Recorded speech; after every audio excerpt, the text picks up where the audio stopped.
Shalom bien-aimés, nous sommes encore réunis au nom de notre Seigneur Jésus-Christ de Nazareth. Donc déjà, avant de commencer, j'aimerais vous remercier pour tout ce qui est présent dans ce rendez-vous, vous tous qui êtes assidus, vous tous ceux qui partagez, qui likez, qui faites des commentaires pour encourager ou soit pour apporter un changement. Je vous dis un grand merci. Merci pour vos soutiens et merci pour ceux qui prient aussi pour moi. Demeurez abondamment bénis, que l'Éternel vous fasse du bien. Donc avant de commencer, nous allons prier et remettre ces moments dans les mains du Seigneur. Alléluia. Père éternel, Dieu de gloire, Dieu de miséricorde, nous te remercions infiniment pour ta présence parmi nous ce soir ou ce matin, ça dépend de là où vous êtes, et nous te demandons, Père, de venir nous remplir en ce moment. Père, viens prendre le milieu, viens prendre la place, la première place au milieu de nous. Viens prendre la place, celle-là qui te revient. Et viens nous édifier toi-même, viens nous éclairer, viens nous illuminer par ta parole, par ta puissance. Merci encore, Père, pour ce rendez-vous que tu nous donnes toi-même. Merci, Père, de prendre le contrôle de tout. Merci de venir parler à travers ma bouche afin que ton peuple soit sanctifié. Je te loue, je te bénis, je te rends gloire, mon Dieu, mon roi. Amen. Donc, nous avons commencé une série sur la résurrection, la vie, la résurrection de la mort à la vie. On l'a intitulé depuis le début de l'année. Et donc, la dernière fois, nous avons parlé de la mauvaise concurrence. La mauvaise concurrence. Donc, il s'agissait du procès que Salomon a eu à faire avec ces deux femmes qui étaient porteuses du projet. Donc, une qui a volé le projet de l'autre et l'autre qui n'a pas su garder son projet. Et donc, voilà. Aujourd'hui, nous allons parler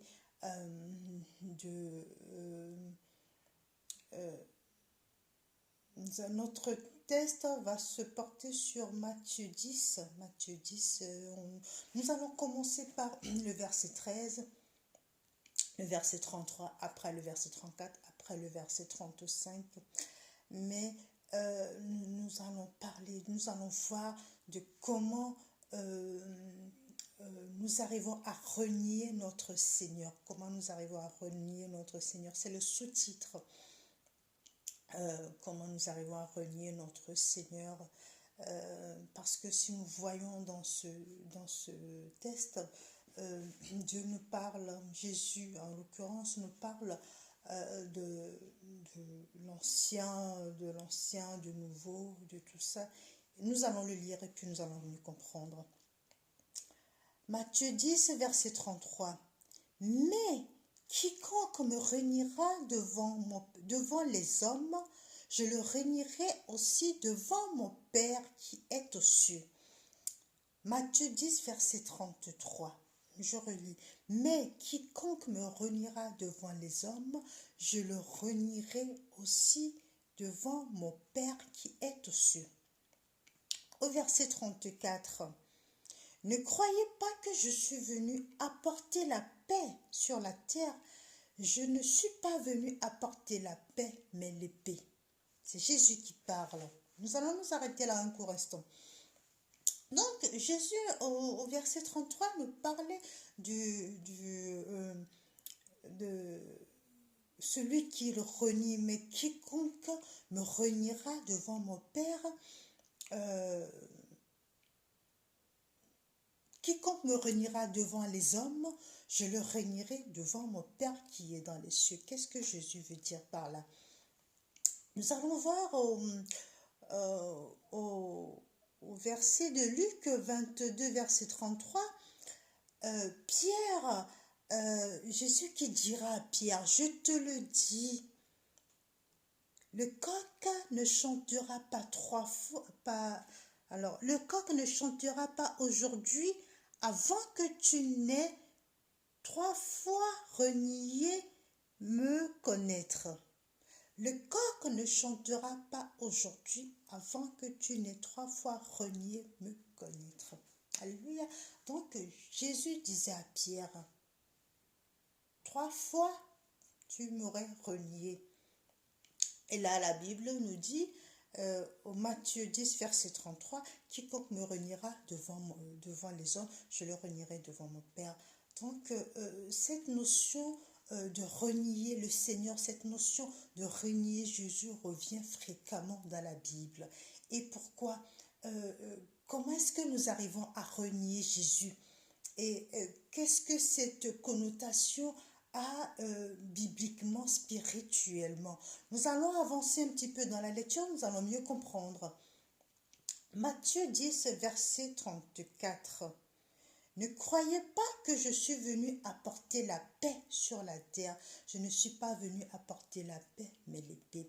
Là, Jésus nous dit qu'il est venu apporter l'épée. Pourquoi il dit ça? Parce que du point de vue humain, c'est un petit peu cruel qu'un Dieu puisse dire « moi, je suis venu apporter l'épée ». C'est un petit peu comme le prince de ce monde qui parle, qui sème un petit peu la zizanie un peu partout. Mais ce n'est pas le cas de Jésus. Jésus, quand il dit qu'il est venu apporter l'épée, c'est en fait pour séparer le mal du bien. Rappelons-nous de ce thème qui nous dit de la mort à la vie. La mort, c'est le mal, le bien, c'est la vie. Donc, Jésus nous dit clairement là qu'il est venu apporter la paix en séparant le mal du bien, en séparant la mort de la vie. Ok? Nous allons remonter au verset 35. Le verset 35 nous dit, « Moi, je suis venu mettre la division. » Écoutez bien, je suis venu mettre la division entre l'homme et son père, la fille et sa mère, la belle-fille entre la belle-mère et sa belle-fille. Ah, Jésus nous dit clairement, je suis venu mettre la division entre l'homme et son père, la fille et la mère, la belle-fille et sa belle-mère. Qu'est-ce que cela veut dire? Tout ça, c'est dans la continuité. Mais en fait, ce verset, pour comprendre le verset 35, nous devons redescendre au verset qui parle de renier Jésus. Quand tu es en train de renier Jésus, cela veut dire que tu es encore dans une mauvaise vie, une vie qui n'honore pas Jésus, une vie qui ne glorifie pas Jésus, une vie comme ceux du monde le mènent. Donc là, tu ne peux même pas prétendre être chrétien parce que tu mènes une mauvaise vie. Donc là, Jésus nous dit, je suis venu séparer, apporter la paix. Je ne suis pas venu apporter la paix, mais je suis venu apporter l'épée entre l'homme, entre le père et l'enfant. Freud, le psychanalyste Freud, il nous dit, l'enfant est le père de l'homme. Que devrons-nous comprendre par là? Les mauvaises habitudes, les caractères, bon comme mauvais d'ailleurs, hein, tout ce que tu développes dans ton enfance te poursuit jusqu'à l'âge adulte, n'est-ce pas? L'enfant est le père de l'homme. Tout ce que tu développes en étant enfant, ce que tu commences en étant influencé, tu es influencé au niveau de la famille, au niveau de ton entourage, au niveau de la culture, au niveau de ton éducation, tout ce qui t'influence et qui te guide, qui forme ton caractère, qui forme l'être que tu es, tout ça te poursuit jusqu'à l'âge adulte. Cela veut dire que quand tu grandis, tous ces caractères, toutes ces cultures, toutes ces éducations arrivent aussi à maturité dans ton corps. Donc, si étant enfant, tu développes quelque chose de mauvais, un mauvais caractère, quelqu'un qui médit la colère, qui n'est jamais satisfait, tu vas grandir avec ça. Donc, c'est ce que Jésus est en train de nous dire ici. Je suis venu diviser, séparer l'enfant et le père. Donc, l'enfant, c'est qui? L'enfant, c'est, voilà, là, d'habitude, on va dire c'est quelqu'un d'inoffensif, mais euh, l'enfant, c'est ce caractère-là que nous avons eu, que nous avons à la naissance, que nous avons reçu, soit des traditions, soit des rituels que les parents, les arrière, les grands-parents nous ont transmis, que nous on répète machinalement parce que ça leur fait plaisir, parce que ça fait partie de la culture, parce que nous n'avons jamais cherché à comprendre, ok? Il y a aussi les influences, cela veut dire, il y a les influences sociaux, l'éducation, et puis tout ce que nous voyons du monde, les fléaux, comme là, les réseaux sociaux et tout ça aussi nous influence, tout ça aussi forme nos caractères. Et nous avons aussi les proches, nous avons aussi la famille, nous avons pas mal de choses qui nous influencent, qui font que nous arrivons à un moment où nous ne pouvons plus suivre Jésus. Pourquoi? Parce que pour suivre Jésus, il faut être droit, il faut être honnête, il faut, comment dire, il faut avoir un cœur pur, il faut avoir un cœur saint, il faut se laver, se purifier, être pur pour pouvoir suivre Jésus. Alors que là, je prends l'exemple de la fille et de la mère. Je prends l'exemple de la fille, de la mère, ou alors du père et de son fils. Tout ce qui est ancien, les rituels, les mauvais caractères, euh, comment dire, l'éducation, les bonnes manières, tout ça, et puis la société, tout ce que nous recevons, tout ça nous pénalise énormément. La plupart du temps, il y a de l'idolâtrie, il y a un phénomène social, un phénomène de culture, un phénomène de transmission, d'hérédité.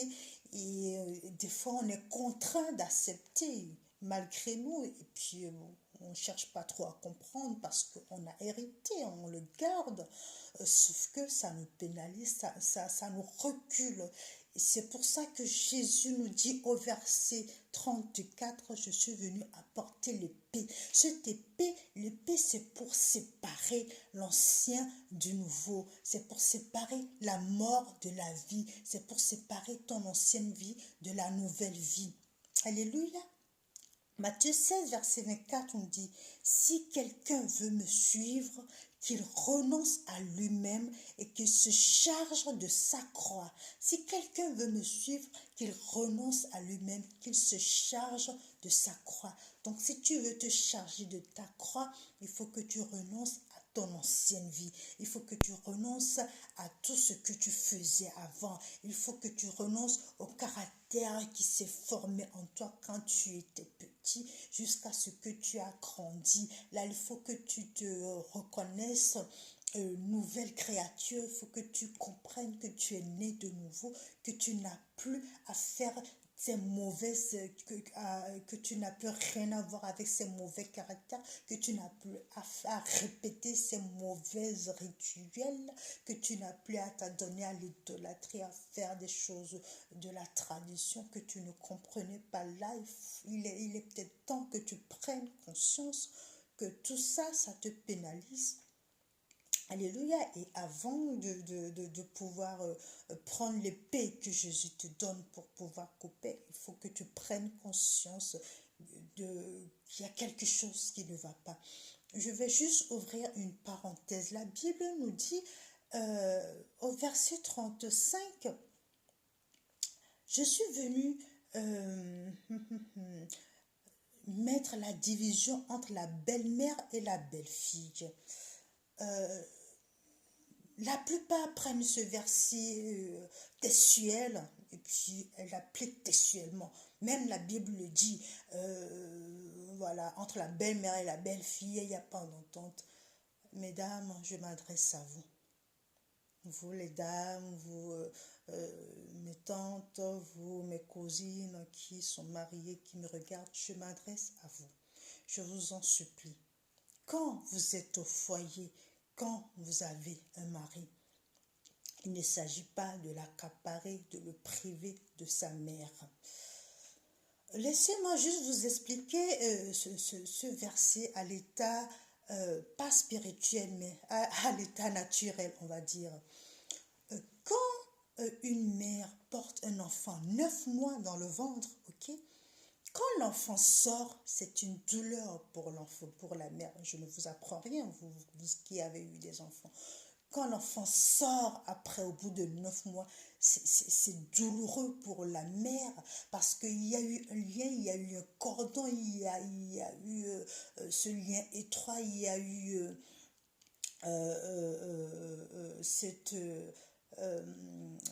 comment dire, c'est comme les maillons d'une chaîne, c'était lié, c'était une relation très liée, très serrée, on va dire. Et tout d'un coup, il y a eu coupure, il y a eu rupture. Donc ça fait mal à la mère. C'est assez douloureux pour la mère quand l'enfant sort. La plupart du temps, il y en a certaines mères qui ont du mal à se retrouver. Donc il y a un deuil à faire là-bas déjà. Par la suite, quand l'enfant grandit, cet enfant est appelé à suivre l'école, à suivre des formations, à évoluer, à apprendre. Donc, il peut arriver qu'il parte encore de la maison pour pouvoir aller suivre dans une autre ville. Ça dépend de là où vous êtes, de quelle étude il veut faire. Donc, voilà.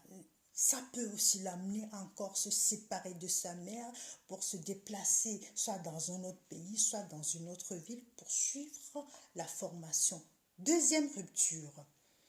La troisième, c'est celle-là qui arrive quand l'homme veut épouser une femme. Donc ça fait la troisième rupture.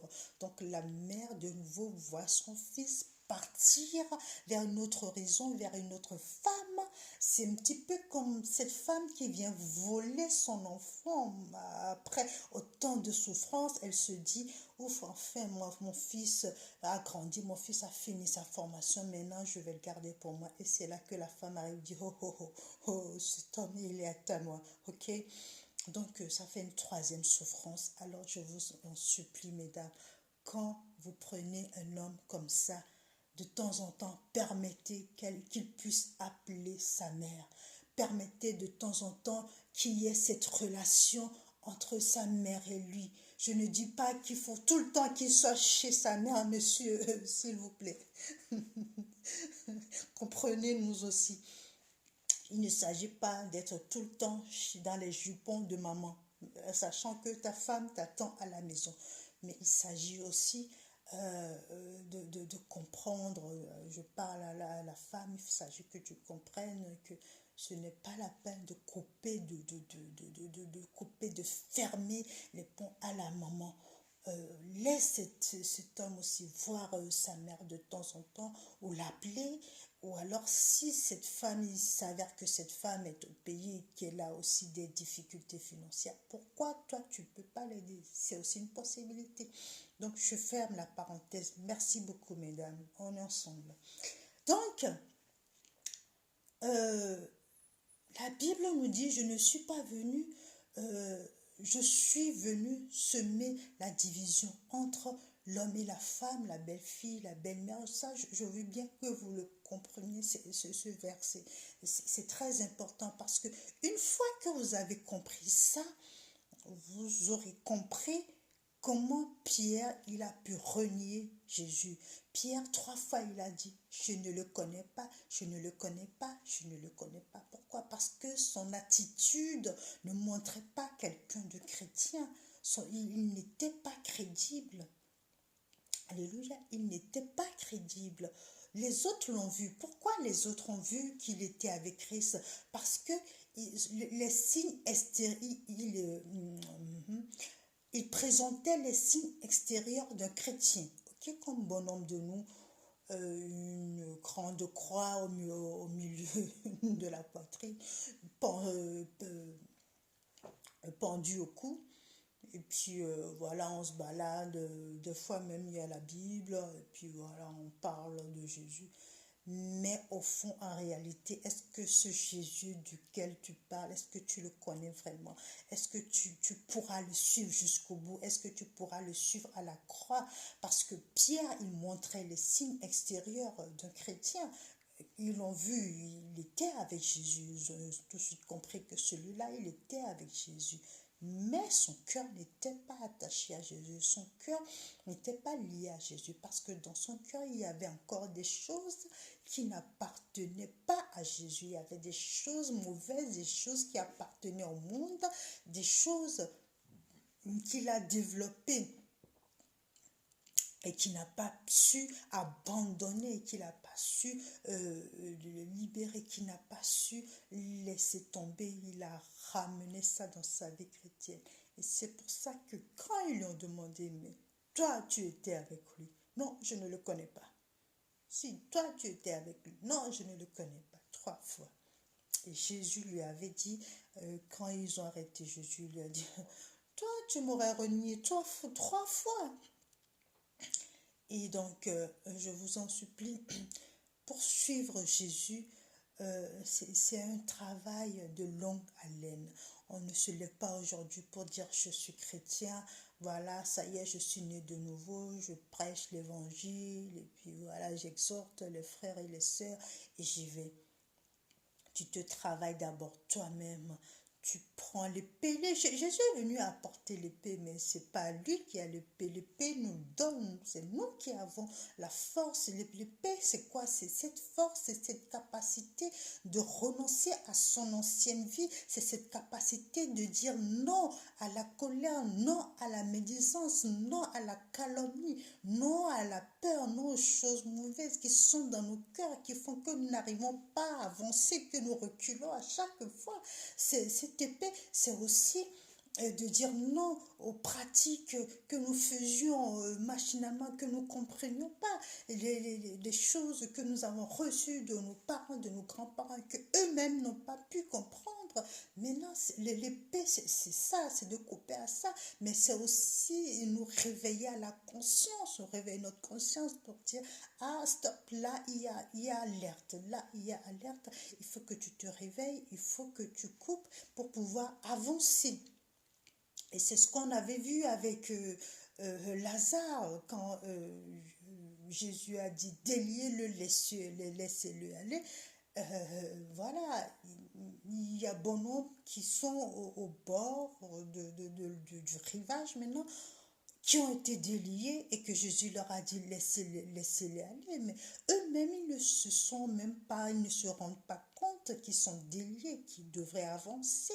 Parce que dans leur cœur et dans leur mentalité, il y a encore cette ancienne vie qui vient, qui rappelle, qui dit oula, qu'est-ce que tu vas faire? Où est-ce que tu veux aller? Tu te rappelles quand on faisait ça, tu te rappelles? Et reste là. Et c'est ce que l'ennemi veut de nous, chrétiens. L'ennemi ne veut pas que tu avances. Donc l'ennemi va à chaque fois venir te rappeler ton passé. Tu te rappelles quand tu étais colérique, tu te rappelles quand tu étais bagarreuse. Mais ça c'est bien, mais tu as entendu ce qu'il a dit. Mais à l'école ils ont eu et tu seras bien. Bien-aimé, il faut que tu fasses un examen de conscience. Il faut que tu prennes l'épée, il faut que tu coupes. Ephésiens 5 nous dit nous n'avons pas à lutter contre la chair, contre la chair, mais contre les dominations.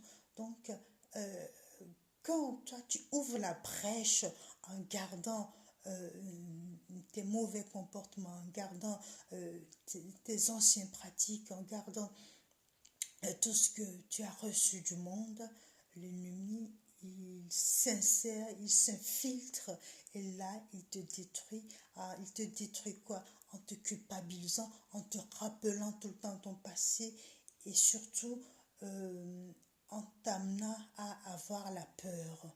Il t'amène à avoir la peur de ne pas y arriver, la peur de ne pas être à la hauteur, la peur de ne pas être bien. Jésus nous dit, si quelqu'un veut me suivre, qu'il renonce à lui-même, qu'il se charge de sa croix. Alors renonce à toi-même et charge-toi de ta croix et Jésus-Christ fera le reste. Fermez les yeux un court instant dans la prière. Alléluia. Je sais que tu es là, Esprit Saint. Je sais que tu es là. Je sais que tu es là, Esprit Saint. Je sais que tu es là. Mon âme te bénit. Mon âme te bénit. Mon âme te bénit. Car je sais que tu es là. Mon âme te bénit. Mon âme te bénit. Mon âme te bénit. Car je sais que tu es là. Alors nous allons prier pour deux catégories de personnes.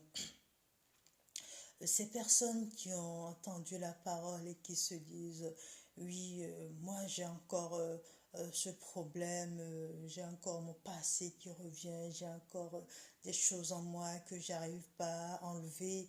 Et voilà, c'est pour ça que ma vie n'est pas en règle, je n'arrive pas à avancer, à trouver la paix, à avoir cette paix que Jésus a amenée.